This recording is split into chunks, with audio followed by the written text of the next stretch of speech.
Bonjour à tous, nous sommes une génération qui est exceptionnelle, qui a des très grandes forces, une force pas seulement pour nous, mais un impact aussi pour les générations précédentes. Voyons cela à travers ce que le Rabbi nous dit à propos des générations qui a de Noach jusqu'à Avraham, qui sont mentionnées dans la paracha de Noach. La Mishnah dans les Maximes de nos pères nous dit qu'il y a 10 générations depuis Noach jusqu'à Avraham pour nous enseigner comment Dieu il est longanime, comment Dieu il a la patience, car toutes ces générations-là arrivaient et irritaient Dieu, étaient contre Dieu, mettaient en colère Dieu. Et jusqu'à quand Avraham Avinu est venu, il a pris le salaire de toutes ces générations. Le Rabbi demande une question évidente. Il dit, qu'est-ce que ça veut dire qu'Avraham, il a pris le salaire de toutes les générations? Toutes les générations, Machissimoubaï, ils mettaient en colère Hachem. Quel salaire ils ont pour qu'Avraham Avinu il vienne et ils prennent le salaire de ces 10 générations? Et la question se renforce, le Rabbi nous dit. Parce que quand on regarde juste avant ça dans la Mishnah elle dit qu'il y a 10 générations de Adam, le premier être humain, jusqu'à Noach. Et là-bas aussi la Mishnah nous dit, pour nous apprendre comment Dieu il est longanime, parce qu'ils mettaient tous en colère à Kadosh Baruch Hu, jusqu'à que finalement Dieu il a amené les eaux du déluge pour exterminer ces générations. Mais qu'est-ce qu'on voit ici? Quand on parle de 10 générations de Adam jusqu'à Noach, la Mishnah ne dit pas, Noach est arrivé, il a pris le salaire de tous. Pourquoi la Mishnah ne dit pas ça? C'est logique comme tout. Vu que ces 10 générations-là, ils mettaient en colère Dieu, ils n'avaient pas de salaire. Et alors dans ces cas-là, la question se renforce. Pourquoi quand c'est de Adam jusqu'à Noach, on n'a pas écrit que Noach il a pris un salaire, il y a écrit tout simplement que ça arrivait à l'époque de Noach, Dieu il a amené les eaux du déluge. Mais quand on parle de Noach jusqu'à Avraham, on dit, Avraham il est venu, il a pris le salaire de 10 générations. Mais quel salaire il y a à prendre? De la même manière que Noach il n'avait pas de salaire, de la même manière aussi Avraham ne devrait pas avoir de salaire. Quel salaire il y a à recevoir? Pour comprendre cela, le Rabbi nous dit, voyons la différence entre la génération du déluge, que cette génération-là du déluge a conclu et englobé donc toutes les 10 générations, depuis Adam jusqu'à Noach. Et c'est d'ailleurs la raison pour laquelle que le déluge qui est arrivé donc dans cette 10e génération a effacé aussi les fautes des 9 générations qui étaient avant.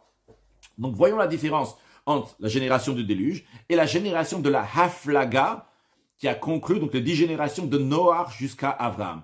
Haflaga vient du langage de Pilou, qui veut dire en hébreu se séparer, la dispersion. Il s'agit de la génération qui a fait la tour de Babel et que Dieu les a tous dispersés. Donc dans la suite, on dira Dor Haflaga, la génération donc, qui a été dispersée, qui a été séparée. Donc c'est la génération qui a fait la tour de Babel. Et d'un autre côté, on dira Dor Hamaboul, la génération du déluge. Alors voyons. En ce qui concerne donc les punitions du Dor Hamaboul et d'un autre côté le Dor Haflaga, on voit qu'il y a une grande différence dans leur punition. D'un côté, en ce qui concerne la punition dans ce monde-là, la punition de la génération du déluge était beaucoup plus grande que celle du Dor Haflaga. Car la génération du déluge a été totalement effacée du monde. Comme il y a écrit que Dieu a effacé donc, tout ce qu'il y avait dans le monde. Par contre, la génération de la Haflaga, eux, ils ont seulement été éparpillés dans le monde. Vayafet Sotam Hashem, Hashem les a... Il a fait ça, Hashem, donc les a éparpillés. Donc ça, c'est en ce qui concerne dans ce monde-là. La génération du déluge a été fortement punie, contrairement à celle du Dor Haflaga. En ce qui concerne maintenant dans le monde à venir, d'après toutes les opinions, la génération de la Haflaga n'ont pas de part dans le monde futur. Mais en ce qui concerne la génération du déluge, il y a différentes opinions. Dans la Mishnah, et aussi bien il y a une opinion dans le Zohar qui dit qu'ils n'ont pas de part dans le monde futur, mais il y a une deuxième opinion dans le Zohar qui dit qu'ils ont oui une part dans le monde futur. Alors, Rabbi demande, il faut comprendre la différence. Un pas si grand paradoxe entre leur punition dans ce monde-là et le monde à venir. Dans ce monde-là, la génération du déluge a été fortement punie, tandis que celle de Dor Haflaga a seulement été séparée.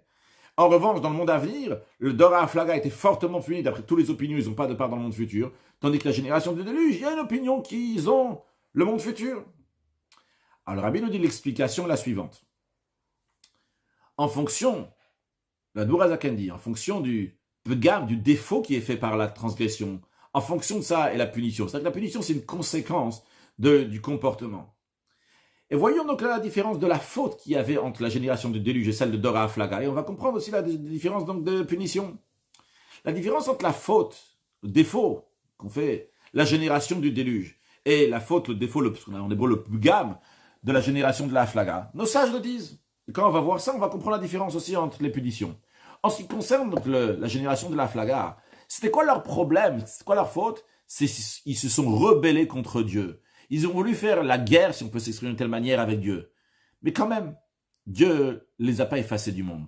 Il les a juste éparpillés. Pourquoi? Parce qu'en ce qui concerne les sujets du monde, entre eux, il y avait de l'amour, il y avait la fraternité, comme le verset dit, ils étaient safa achat, ou dvarim achadim, ils avaient le même langage, ils avaient le même objectif. Donc entre eux, ici, dans ce monde, ils étaient bien. En revanche, la génération du déluge, vrai, ils ne sont pas particulièrement rebellés contre Dieu, mais c'était des voleurs, et ils se bagarraient entre eux. C'est la raison pour laquelle Dieu les a effacés du monde. On comprend donc le fait que dans ce monde-là, la punition de la génération du déluge était plus grande que celle de Raflaga. La génération du déluge, leur faute essentielle, c'était ce qu'on appelle les fautes ben Adam la Chavero, entre un homme et son ami. Voler, brigander, etc. C'est des choses dont il faut que la civilisation, le monde que Hachem a fait, il va pas bien se comporter, la nature va pas être bien. C'est pour ça que Hachem aussi les a punis fortement dans ce monde-là. Dans ce monde-là, ils ont été effacés totalement. En revanche, les fautes de la génération de la Haflaga, c'était essentiellement Ben Adam la Makom, entre un homme et Dieu. Ils sont rebellés contre Hachem. C'est la raison pour laquelle que leur punition était spirituellement était plus grande que celle de la génération du déluge. Que la génération de la Haflaga, d'après tout le monde, ils n'ont pas de part dans le monde futur. En revanche, la génération du déluge, il y a une opinion qui dit qu'ils n'ont pas dans le monde futur. Et le Rabbi rajoute, comme si on dirait entre parenthèses, bien que même une faute qui est entre un homme et Dieu, elle a un impact aussi sur ce monde, parce que la création du monde était pour la Torah, et écrit Bereshit. La Torah est écrite pour quelque chose donc qui est bête, qui est appelé Réchit, Bereshit. On dit Bishvi la Torah, Shenikad Réchit, pour la Torah qui est appelée Réchit. Donc, le monde a été créé pour la Torah. Donc, il y a écrit, ou si vous allez suivre mes lois, quand on se comporte comme la volonté de Dieu, eh bien, on reçoit du matériel dans ce monde-là.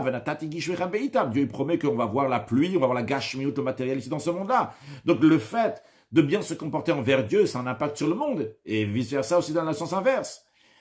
Le Rabbi nous dit aussi, en ce qui concerne donc les fautes qui entre un homme et son ami, c'est vrai que c'est dans ce monde-là, mais ça a aussi un impact dans le monde à venir, ça a un impact aussi spirituel, parce que ça aussi c'est des mitzvot, des commandements de la Torah. Mais quand même, le Rabbi nous dit, les sujets qui sont entre un homme et son ami, de manière dévoilée, c'est plus lié avec ce monde matériel. Et les sujets qui sont entre un homme et Dieu, ça c'est plus lié à le monde à venir. Donc ce qui nous explique pourquoi donc la génération du déluge a été fortement punie dans ce monde-là. Vrai, ça a un impact aussi dans le monde à venir. Mais dans ce monde-là, c'était essentiellement leur faute. C'était là, c'est entre les êtres humains, dans ce monde. En revanche, la génération de la Haflaga, entre eux, dans ce monde-là, ils s'entendaient bien. Ils n'ont pas fait de dégâts dans ce monde-là. Pas essentiellement, bien que ça aussi a un impact sur ce monde-là. Mais essentiellement, c'était quoi? C'était contre Hachem. Donc, ils n'ont pas le monde à venir. D'après toutes les opinions. Le Rabbi rajoute encore une raison que la punition essentielle de la génération de déluge était dans ce monde-là. Car, en ce qui concerne les fautes qu'il y a entre un homme et son ami, la personne peut faire teshuva, mais ça ne va pas aider. Même Kippour, quand on dit teshuva, dans le sens qu'il va demander pardon à Dieu, même le jour de Kippour ne va pas aider jusqu'à jusqu'à qui va apaiser son ami, il va se réconcilier avec lui. Et si son ami ne lui a pas pardonné, eh bien, sa teshuva ne sera pas reçue. Même qu'il a fait tout ce qu'il pouvait. En ce qui concerne, ici dans ce monde-là, ça n'a pas aidé. En ce qui concerne Dieu, aux yeux de Dieu, il a fait la teshuva comme il fallait. Mais vu que c'est quelque chose qui, dans ce monde-là, Ben Adam la Chavero, il a volé l'autre par exemple, il a critiqué l'autre, il a dit quelque chose de mal, sa teshuva ne peut pas aider jusqu'à qu'il va rendre ce qu'il a volé. Et que dans l'expression qui est dit dans le Talmud, même s'il doit ramener ça jusqu'à Metz, jusqu'à l'autre bout du monde, il doit ramener ce qui appartient à l'autre, il doit lui rendre. Tu veux pas voler quelque chose à quelqu'un, demander pardon à Dieu, après c'est fini. Ok, par rapport à Dieu, Dieu te dit, moi de mon côté, je peux t'excuser, t'as fait teshuva, mais il faut que tu amènes ce que tu as volé à l'autre. Alors Rabbi nous dit, ça c'est uniquement si on regarde donc le Olam Hazé, dans ce monde-là. En ce qui concerne donc les Nyané Shamayim, le sujet du ciel, de Dieu, vu que lui il a fait tout ce qu'il pouvait pour apaiser son ami, et c'est pas de sa faute si son ami veut pas lui pardonner, ou bien qu'il n'a pas trouvé son ami pour lui rendre, sa tchouva elle a été reçue du côté de Dieu, mais en ce qui concerne les sujets de ce monde-là, que quand on parle Ben Adam, la Chavero entre un homme et son ami, c'est l'essentiel dans les fautes, c'est entre un homme et son ami. Alors lui il n'a pas arrangé ce qu'il a bouleversé dans ce monde-là, c'est les dégâts qu'il a fait. C'est la raison pour laquelle, quand on se concerne ce monde-là, la teshuva ne peut pas aider. Alors Rabbi nous dit, c'est la raison pour laquelle, bien qu'il y ait une opinion que la génération de déluge, elle a une part dans le monde à venir. D'après cette opinion-là, ils ont fait teshuva. Comme je le comprends, c'est-à-dire que quand ils étaient en train de mourir, ils ont fait teshuva par rapport à Dieu. Peut-être avant de mourir, évidemment. Quand. Mais en tout cas, ils ont fait teshuva envers Dieu. Mais ils n'ont pas rendu, ils ne sont pas arrangés entre eux. Mais c'est pour ça donc qu'ils ont été punis dans ce monde-là, parce qu'il n'y avait pas Vehijiv et Taxel, ils n'ont pas rendu le vol. Donc du côté, ce qui concerne Dieu, ils ont pu s'arranger avec Dieu. Et d'après cette opinion-là dans le Zohar, ils sont arrangés avec Dieu. Mais avec leurs amis, c'était pas arrangé. C'est la raison pour laquelle ils ont été exterminés de ce monde. Maintenant, revenons à la question initiale. Comment ça se fait qu'Avram Avinu il a pu recevoir du salaire? Quel salaire il y a à recevoir? Ces gens-là, les gens de Noach jusqu'à Avram, ils sont mal comportés. Le rabbi nous dit, on peut comprendre cela. Vrai, vrai qu'il met en colère Hachem. Mais ça, c'est en ce qui concerne les sujets spirituels contre Dieu. Mais entre eux, ils s'entendaient bien, il y avait l'amour et la fraternité, et pour cela, ils méritaient un salaire. Seulement quoi? Eux-mêmes ne pouvaient pas recevoir ce salaire dans ce monde-là. Pourquoi? Parce que le fait qu'ils sont rebellés contre Dieu, eh bien, tous les hamshachot, tous les flux divins qui sont amenés par l'amour, la fraternité, ils allaient tous dans les forces du mal. Et le rabbi nous donne un exemple. Dans un cas, quelqu'un fait quelque chose de bien, mais il ne peut pas recevoir son salaire parce que ça va dans les forces du mal. L'exemple que le rabbi nous donne, c'est ce que le Admour Azaken, Rabbi Shneur Zalman, fondateur de la Chassidut Rabbah, le Balatanya et le Shulchan Aruch, il écrit dans le Shulchan Aruch de la loi de Talmud Torah, dans le Tanya aussi, que lorsque un rachat, qui est un mécréant, donc il étudie la Torah, il accomplit des mitzvot, avant qu'il fasse tchouva, avant qu'il repartit vers Hachem, eh bien il rajoute des forces, de la vitalité dans les forces du mal, dans la klipa. Parce que tout ce qui vient par son étude de Torah et sa accomplissement des mitzvot, eh bien, à la place que ça va aller dans la sainteté, ça va aller dans les clipotes, ça va aller dans les forces du mal. Donc le rabbi nous dit dans le même esprit, ces gens-là de la génération de la Haflaga, ils avaient un bon comportement entre eux. Donc ils avaient un mérite, ils avaient un flux divin, mais eux, ils ne pouvaient pas le recevoir, ça allait dans les forces du mal. Ça a continué. Hacheba Avram, c'est qu'Avram il est venu. Il a reçu le salaire de tout le monde. Avram, lui, il s'occupait de tout le monde. Il était du chesed.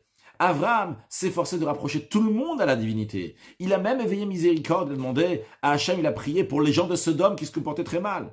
Donc Avram avait affaire au monde.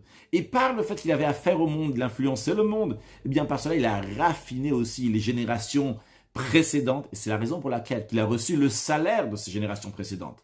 Et le rabbi, encore une fois, nous donne un exemple dans le même esprit de l'exemple qu'il a donné avant.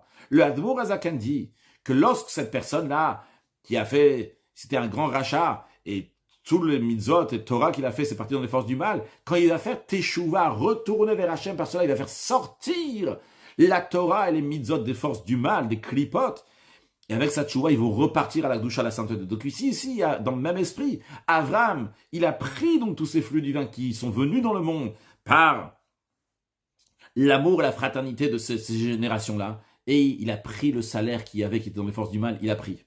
Donc ça, c'est Avram. Donc Avram avait de quoi prendre dans ce monde-là. Avram avait de quoi prendre pour deux raisons. Premièrement, parce qu'il y avait de quoi prendre. Ces générations-là, de Noach jusqu'à Avram, avaient l'amour et la fraternité. Donc ils méritaient quelque chose. Deuxièmement, Avram a pu prendre parce que Avram s'est occupé avec ces générations, s'est occupé avec le monde, a fait un impact dans le monde. En revanche, les 10 générations de Adam jusqu'à Noach, on ne dit pas que Noach il a reçu quelque chose. Pourquoi? Parce que premièrement, ils n'avaient pas de salaire à recevoir. Il n'y avait rien à faire. Ils n'avaient pas un salaire, ils n'ont pas fait quelque chose de bien. Donc ils n'avaient pas de salaire, ça c'est un. Deuxièmement, même si, imaginons, ils avaient un salaire, Noach n'aurait pas reçu le salaire. Pourquoi? Parce que Noach n'a pas eu un impact sur le monde. Il n'a pas prié pour les gens, sa génération. C'est d'ailleurs la raison pour laquelle que c'est appelé Noach. Le déluge est appelé les eaux de Noé. Qu'est-ce qu'il a fait lui? Il n'a rien fait de mal, mais il n'a pas prié pour les gens de sa génération. Le Maboul, le déluge est appelé en son nom. Donc Noach n'a pas raffiné, n'a pas arrangé les générations précédentes. C'est la raison pour laquelle ils ne pouvaient pas prendre leur salaire, même s'ils avaient eu un salaire. Conclusion, le rabbi nous dit, l'enseignement de tout ça pour nous. Comme on a dit tout au début en introduction, on se trouve maintenant dans une génération particulière, la génération de Igveta de Mashiach, les talons de Mashiach, c'est-à-dire la dernière génération avant Mashiach. Après toutes les générations qui sont passées, qui étaient la préparation de la venue de Mashiach, de quand Mashiach va venir, va se concrétiser le but de la création. Et c'est dans le travail de cette génération, c'est-à-dire de notre génération, que dépend le travail de toutes les générations précédentes. Et quand maintenant nous allons nous comporter comme Avraham Avinu, avec le chesed, le comportement d'Avraham, de rapprocher d'autres juifs, avec l'amour du prochain, Avat Israël, et les éveiller au judaïsme, et bien par cela on dévoile les étincelles saintes qui sont cachées dans chaque juif. Et c'est pas seulement ces étincelles à lui, mais c'est aussi ceux de ses parents et de ses grands-parents, de ses ancêtres, jusqu'à la première génération.